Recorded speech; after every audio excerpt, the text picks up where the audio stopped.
Jean-Claude Caneva qui arrive d'une émission de radio, on vous prend brutalement. Oui, ça va. Ça va? Une fois, les taxis étaient efficaces. Comment? Les taxis étaient efficaces. Les taxis étaient efficaces. Donc, il va nous parler du marxisme de Marx selon Raymond Aron. Marx a tenu une place énorme dans la vie d'Aron. Je vais essayer de résumer, de présenter. Je vous prie d'excuser, je suis peut-être en retard par rapport à votre organisation, je ne sais pas. Mais on raccourcira la pause, ne vous en faites pas. Donc vous avez à peu près une demi-heure pour parler. Très bien. Alors nous avons, dans les manuscrits d'Aron, Aron parlait sur note brève, comme disait autrefois le règlement de l'agrégation des facultés de droit. Il parlait sur note brève et lisible d'ailleurs. Au dos d'une feuille d'un cours qu'il a commencé en 62, le 7 novembre 1962, il écrit, au dos de la feuille, « Il y a aujourd'hui 31 ans que j'ai commencé l'étude du marxisme. 31 ans en 62, ça nous ramène à 1931, donc avant l'arrivée au pouvoir du nazisme. Il est assistant à l'université de Francfort, et c'est là qu'il prend la grande décision de sa vie, puisqu'il avait décidé de consacrer sa recherche et sa thèse au problème de la génétique, au problème que la génétique posait à la philosophie, sur les conseils de Léon Brunswick.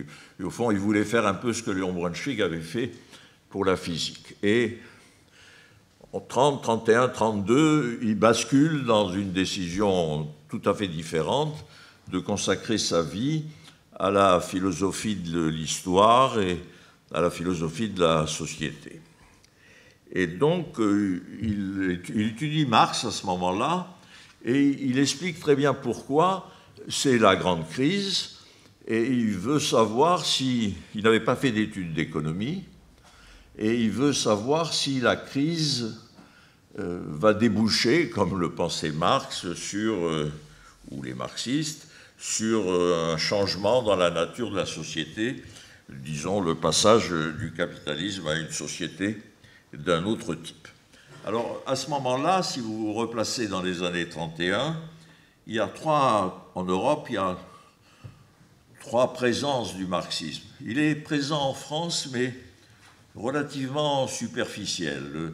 Le marxisme de Jaurès, de Blum ou de Lucien R n'est pas un marxisme approfondi. Les éditions Coste ont commencé, mais on ne peut pas dire que cela tient une grande place en France avant 1930. Le marxisme est en revanche extrêmement présent en Allemagne, d'abord parce que Marx et Engels sont allemands. Marx se réjouissait beaucoup de la défaite de 1870 parce que ça a éliminé à la fois Proudhon et l'arrogance des Français.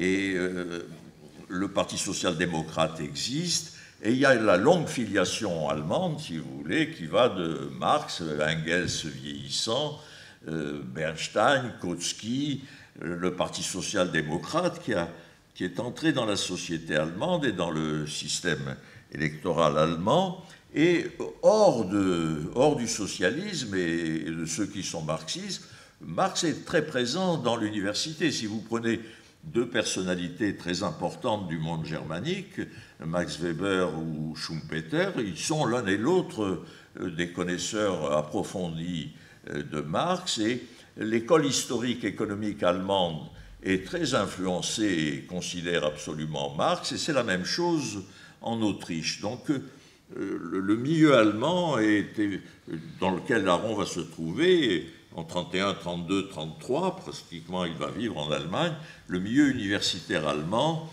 est savant, disons, sur le marxisme. Alors, il y a évidemment, là, le troisième pôle du marxisme est en Union soviétique, où un marxisme nouveau est apparu, qui est le marxisme-léninisme. En revanche, il y a une indifférence anglaise ou américaine.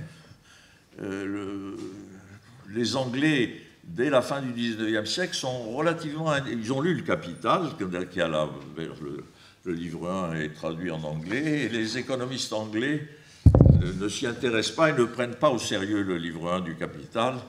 Le seul marxiste anglais qu'il y a eu, ça a été un Italien d'ailleurs, Sraffa, qui s'est installé à Cambridge et a édité Ricardo.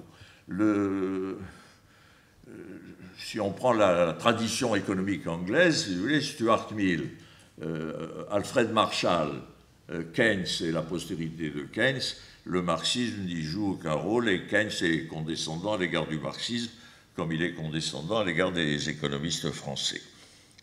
Alors, Aron a pris cette décision et Marx va être présent pratiquement dans tous les livres d'Aron, enfin dans tous les livres importants d'Aron. Si j'ai fait la liste, si vous voulez, l'introduction à la philosophie de l'histoire 1938, Marx est présent. L'opium des intellectuels est entièrement, en 1955, est entièrement consacré à l'influence du marxisme sur les intellectuels. La collection Liberté de l'esprit qu'il dirige chez Kalman Levy publie énormément de livres sur le marxisme. Les grands cours publics de la Sorbonne qui vont donner les 18 leçons sur la société industrielle, la lutte de classe, démocratie et totalitarisme, qui sont des cours qui sont enseignés à la fin des années 50 et qui donneront des livres de poche au début des années 62, livres de poche qui l'empêcheront de faire le grand livre qu'il voulait faire sur la société moderne. Le marxisme est présent. Ensuite, il publie un livre qui s'appelle « D'une sainte famille à l'autre », qui est l'étude des marxismes français, le marxisme un peu particulier d'Althusser, réduit au livre 1 du Capital, et refusant les manuscrits de Jeunesse et Hegel, etc. Il va faire un énorme livre, il est le seul vrai lecteur que j'ai connu du grand livre de Sartre sur les mésaventures de la dialectique. Il va faire un livre entier sur le marxisme de Sartre, difficile combinaison d'une philosophie de la liberté avec une philosophie de la nécessité. Pratiquement, si vous voulez, jusqu'à la fin de sa vie, Marx a été présent. Ensuite, Marx va être présent dans ses cours. Alors, il va faire 2 séries de cours sur Marx. Quand il revient en France, en 1945, il a vécu à Londres de juin 40 à 45, où il a dirigé une revue qui s'appelait La France Libre. Il avait décidé, au fond, il réfléchit sur les 2 régimes les 2 groupes de régimes qui sont apparus, l'Union soviétique d'un côté et les régimes fascistes, disons pour simplifier, national-socialistes en Allemagne ou fascistes en Italie. Et comme beaucoup à l'époque, si vous voulez, il dit au fond il faut combiner la sociologie des classes et la sociologie de l'élite, et il fait de 1947 à 1954-56 un petit cours à Sciences Po qui s'appelait Marx et Pareto. Un cours que j'ai connu, c'est le premier cours d'Aron que j'ai suivi en 1954, et j'en ai un souvenir amusé parce qu'il y avait une quinzaine d'élèves.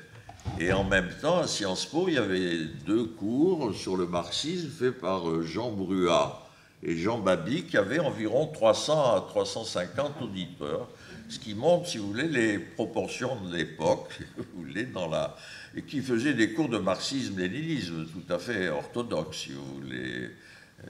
Bruat était un normalien, qui n'aimait pas Aron. Aron ne l'a pas vraiment connu, si vous voulez, mais bon, le Sciences Po de l'époque était ainsi. Et le petit cours Marx-Pareto a eu des auditeurs importants.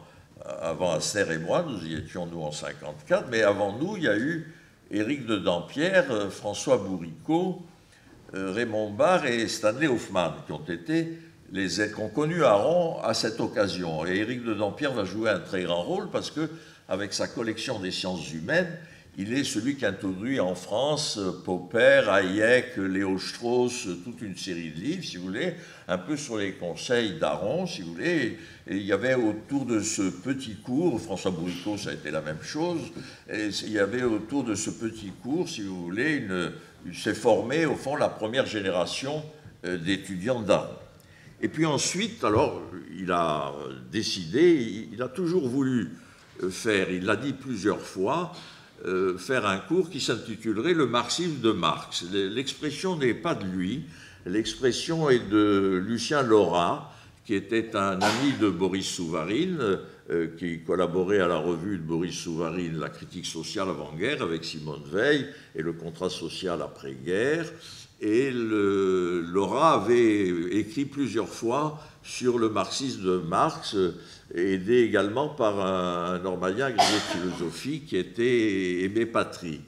Et ce petit groupe, si vous voulez, a connu Aron comme Souvarine, et l'idée qu'il y avait le marxisme-léninisme d'une part, d'autres formes de marxisme, et qu'il y avait un marxisme de Marx auquel il fallait venir et qui a posé deux problèmes, c'est-à-dire le rapport du capital avec tous les manuscrits antérieurs que l'on découvrait à partir des livres 2, 3, éventuellement 4, patronnés par Engels, puis par d'autres, si vous voulez, qui avait donc un problème du rapport de la jeunesse de Marx par rapport, la jeunesse philosophique et hegélienne de Marx par rapport au livre 1 du Capital, et puis un problème interne au Capital de la cohérence ou de la cohésion de l'ensemble du Capital et des manuscrits qui succèdent et auxquels on a donné d'abord Engels, puis d'autres, les expressions livre 2, livre 3, etc. Et donc Aron a toujours eu l'idée qu'il fallait faire un cours sur le marxisme de Marx. Alors, il le fait la première fois à la Sorbonne, à la faculté des lettres, pour être précis, en 1962. Le service, à l'époque, d'un professeur à la Sorbonne était ce qu'on appelait le cours public, c'était la vieille tradition des facultés des lettres depuis le XIXe siècle, le cours public qui était en général un cours général, si j'ose dire, s'adressant tout le XIXe siècle français, les cours publics des facultés des lettres sont des cours pour la société de la ville, si vous voulez. Ils ne viennent pas que des étudiants. Ensuite, la licence s'organise et ça fait partie de la licence. Mais à côté de cela, Aron faisait deux choses auxquelles il tenait beaucoup. Il faisait un cours d'agrégation.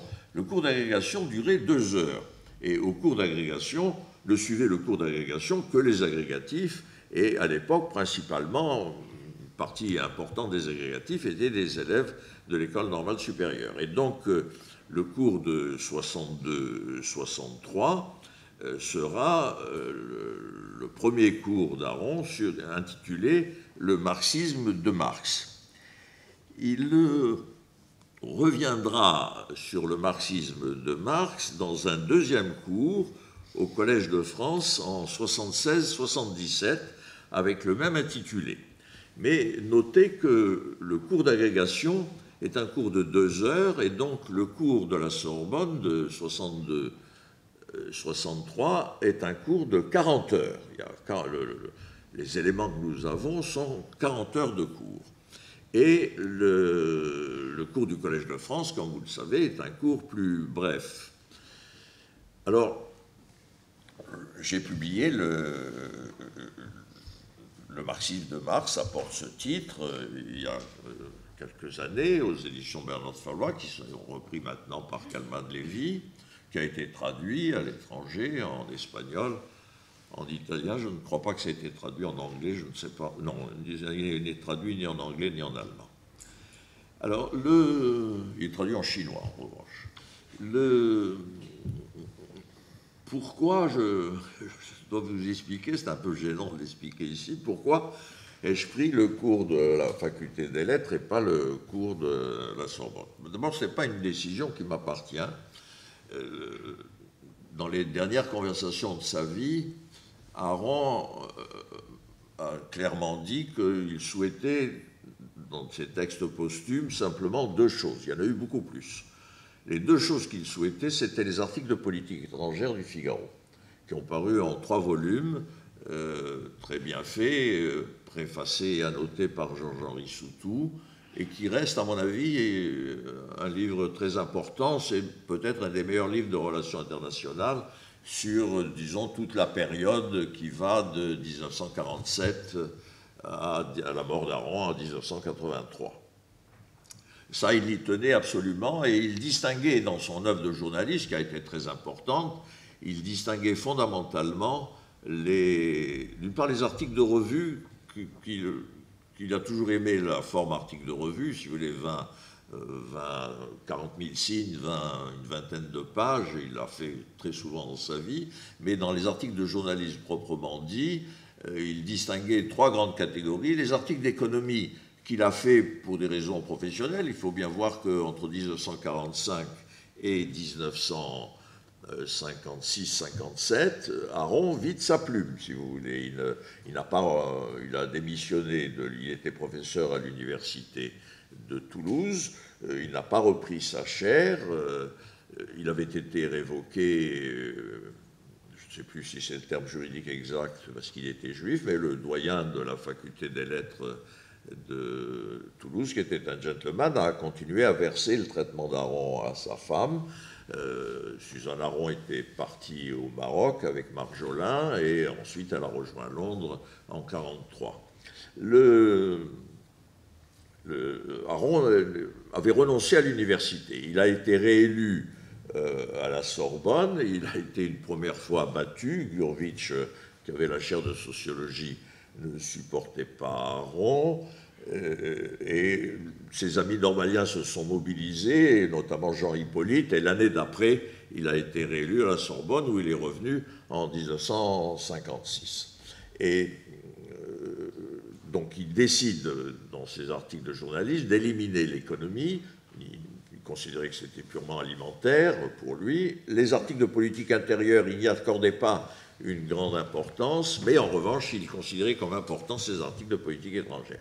Et ensuite, il m'a dit explicitement qu'il souhaitait la publication de son marxisme de Marx, et m'a donné la version sur laquelle j'ai travaillé, qui était une version dactylographiée. Alors, de ce marxisme de Marx de la Sorbonne, 40 heures de leçons, nous avons les notes manuscrites du cours, qui ont été déchiffrées par Suzanne Aron, mais qui ne sont pas utilisables en termes de... Elles sont utilisables intellectuellement, parce qu'on voit parfaitement le cheminement, où il souligne les idées importantes, etc., mais elles ne sont pas publiables en tant que telles. Les notes d'Aron sont des soutiens de sa parole, mais étrangement, d'ailleurs, il parlait très bien, et de son cours oral, on a souvent tiré des livres avec peu de corrections, mais en même temps, les notes sont de simples supports, de simples indicateurs de l'évolution de ses propos. Elles ne sont pas en tant que telles vraiment publiables. Mais nous avions une version dactylographiée, et cette version dactylographiée, il y en avait 2 exemplaires qu'il n'avait jamais ouverts.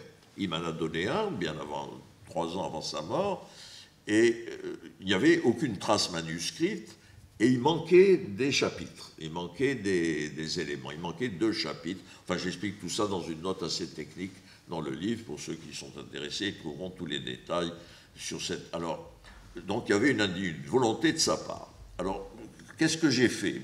J'ai fait une chose très simple, ça m'a pris 2 années avec l'aide de Christian Bachelier. Nous avons, grâce à Suzanne Aron, nous avons pu dactylographier l'ensemble des notes manuscrites. Nous avions les notes prises par une secrétaire de l'enregistrement, qui étaient, il manquait 2 chapitres ou 2 leçons, et c'était assez catastrophique, c'est-à-dire que c'était bourré d'erreurs ou d'incompréhensions ou de noms, etc. Et donc, il fallait beaucoup y travailler, beaucoup préciser, ce qui m'a pris beaucoup de temps.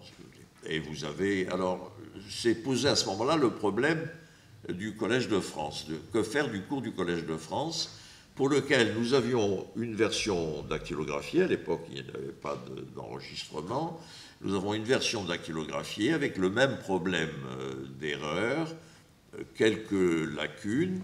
Et j'ai tout simplement pris une décision très simple, si vous voulez, c'est que je me suis servi du cours du Collège de France, là où il y avait des lacunes à l'intérieur du cours de la Sorbonne, Et j'ai publié également un certain nombre de leçons du Collège de France et le résumé rédigé, comme toujours, par Aron, qui figure dans l'annuaire, dans le volume annuel du Collège de France. Donc, dans le volume qui s'intitule « Le marxisme de Marx », vous avez le cours de la Sorbonne recomposé autant qu'il a été possible et des éléments du cours du Collège de France et la notice rédigée par l'annuaire du Collège de France.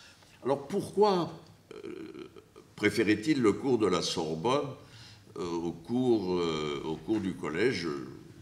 Il le disait explicitement. D'abord, il avait aimé faire le cours de la Sorbonne. Je n'en ai suivi que le début, mais il a fait 4 cours d'agrégation.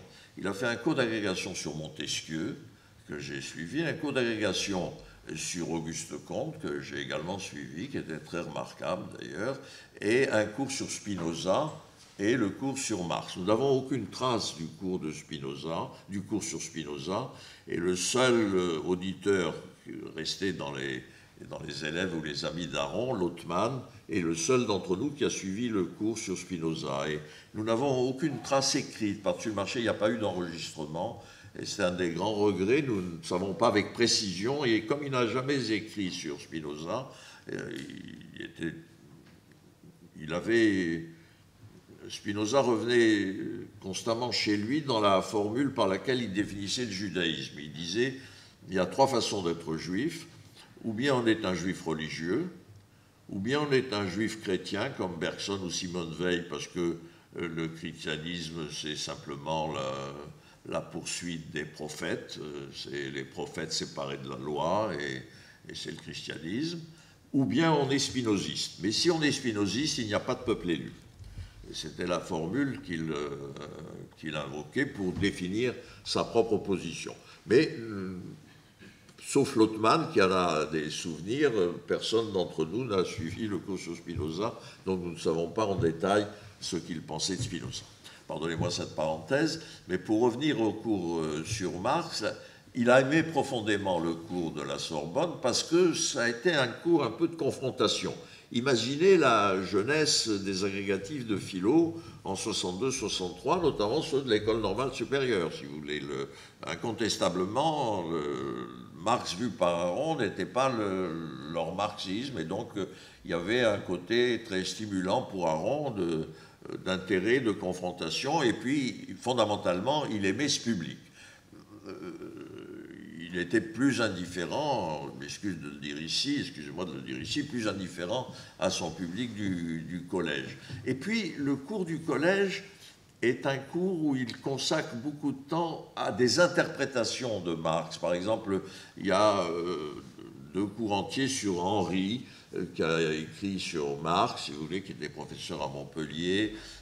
Il y a des choses qui ne figurent pas dans le marxisme de Marx proprement dit, c'est-à-dire des analyses à proprement dit de Marx. Alors l'originalité fondamentale du cours de la Sorbonne, c'est le hegelianisme de Marx sur les manuscrits de jeunesse, etc. Et la conclusion d'Aron est que curieusement, Marx ne conserve qu'une seule forme d'aliénation, c'est celle qui est l'aliénation par la propriété. Il se moquait beaucoup de 2 jésuites bretons qui, dans les années 50, pour conquérir l'âme de la classe ouvrière, faisaient des gros livres sur Marx, si vous voulez. Alors, je ne sais plus si c'est le père Bigot ou le père Calvez, et Aron disait... Le père Calvez m'a dit que le concept d'aliénation était le concept central de Marx. Ce qui est ennuyeux, c'est qu'il ne figure pas d'abord, le mot aliénation ne figure pas dans le Capital. Il était assez critique, si vous voulez, mais en réétudiant attentivement les manuscrits de jeunesse publiés dans les années 30, il considère que le hegelianisme de Marx est beaucoup plus fort qu'on le dit, si vous voulez. Il est très opposé à la vision althussaire de refuser tout ce qui est antérieur au livre 1 du Capital. Le hegelianisme est très puissant, mais que c'est un hegelianisme un peu étrange, si vous voulez, qu'il décortique. Et puis d'autre part, il y a une très longue analyse économique du Capital où il s'appuie sur en s'en différenciant d'ailleurs, où il s'appuie sur deux grands économistes qui ont été deux grands lecteurs de Marx, Pareto d'une part, qui a beaucoup écrit sur Marx, et Schumpeter d'autre part, qui a lui aussi beaucoup écrit sur Marx. Mais là-dessus, il fait l'analyse classique, si vous voulez, des contradictions du capital, parce que pour une raison d'ailleurs relativement simple, Marx, comme les économistes anglais, ne perçoivent pas qu'il peut y avoir un accroissement de la productivité du capital. Alors, si vous avez un accroissement de la productivité du capital, vous pouvez à la fois maintenir le taux de profit, donc le profit ne décline pas, et vous pouvez maintenir le taux de profit et augmenter le salaire. Alors, ensuite, Kojève l'a dit d'une autre façon, en disant que la seule personne qui avait compris Marx, c'était Ford. L'idée, Schumpeter l'a dit à sa façon, etc., mais Aron le développe assez longuement dans ce cours. Et donc, voilà comment a été composé ce volume, que je crois, dans lequel, pour ceux d'entre vous qui ne l'ont pas regardé ou qui le regardent, je crois que dans le ton, en tout cas, ça restitue assez bien la parole d'Aron et sa dialectique, c'est-à-dire sa façon de poser les problèmes et de les résoudre. Alors, ce livre, c'est le livre auquel il a pensé toute sa vie et il n'a pas fait. Son ami Canguilhem, si vous voulez, disait en plaisantant, dans l'université française, il y a deux catégories de professeurs. Il y a les professeurs intelligents et les professeurs qui travaillent.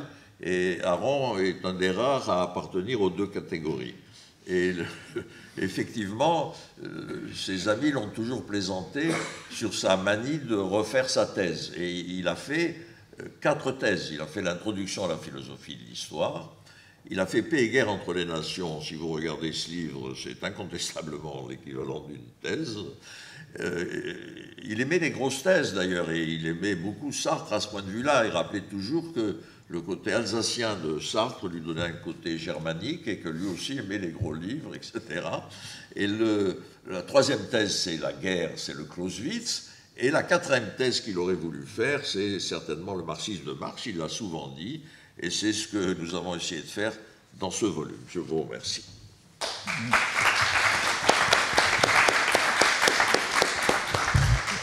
Alors, une question tout à fait technique.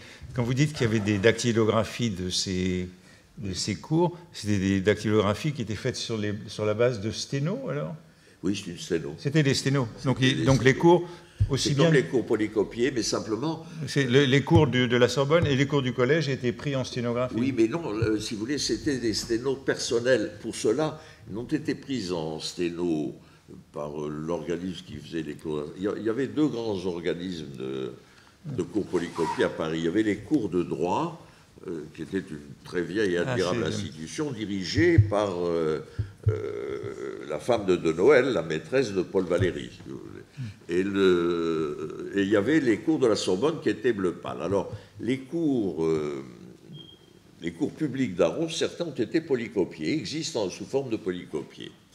Et en revanche, le cours sur Marx a été sténographié par son assistante personnelle, si vous voulez, et ça n'a pas les qualités des autres cours, des cours de Sorbonne, cours polycopiés. Des cours polycopiés. Donc nous n'avons pas de cours polycopiés, nous avons une simple dactylographie qu'il ne regardait pas d'ailleurs. Qui n'avait jamais consulté. Et alors, l'autre question, dans ces cours d'agrégation de 62-63, il devait y avoir un programme d'agrégation. Ah oui, mais c'est parce que l'auteur était au programme. Donc Marx était au programme. Marx était au programme. C'est ça. Oui, Marx était au programme de Sorbonne. Non, ce n'est pas du tout un choix personnel. Marx était donc au programme d'agrégation de 62-63. Avant, il y avait eu Montesquieu. L'ordre, je crois, c'est Montesquieu, Auguste Comte. Auguste Comte, là je me souviens très bien de sa conversation avec Lévi-Strauss, où il s'est trouvé avec Lévi-Strauss en sortant de la Sorbonne, et Lévi-Strauss lui demande « Vous faites cours sur quoi ?» On lui explique qu'il fait Auguste Comte, et Lévi-Strauss lui dit « Nous sommes la dernière génération d'agrégés de philosophie qui connaissent vraiment bien Auguste Comte. »